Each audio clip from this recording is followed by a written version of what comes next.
Fire সেখানে মধ্যস্থতা করল আমেরিকা, এই বিষয়ে আপনি কি বলবেন? দুর্ভাগ্য আমাদের যে আমাদের ওপরে আক্রমণ হলো, আমাদের 25 জনকে শহীদ করলো, সেই সময় আমেরিকার কোনো উচ্চবাচ্য বা একটা শব্দ খরচ করলো না।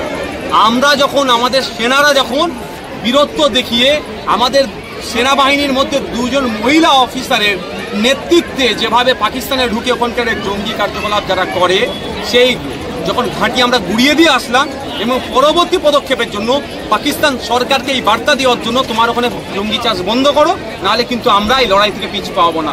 যখন আমরা প্রস্তুতি নিচ্ছি আরও বীরত্বর আক্রমণের দিকে জঙ্গিদের বিরুদ্ধে, তখন আমরা কি দেখলাম, আমেরিকা আমাদের বন্ধ করছে আর আমাদের 56 ইঞ্চি দুর্ভাগ্য সে কথা মেনে নিচ্ছে। একবারের জন্য বললো না যে সময় এসেছে জবাব দেওয়ার, সে 1971-এর মতো।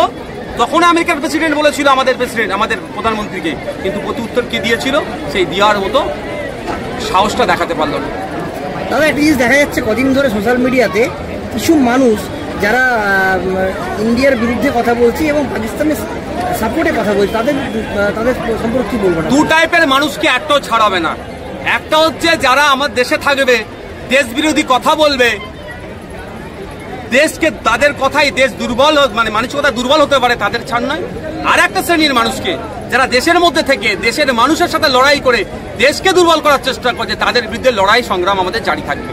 দাদা, ওয়াকফ নিয়ে আপনার এখন সুপ্রিম কোর্টে আপনার অবস্থান কোন জায়গায় রয়েছে? সুপ্রিম কোর্টে মামলা চলছে আমাদের, 15 তারিখে আবার মামলার ডেট আছে।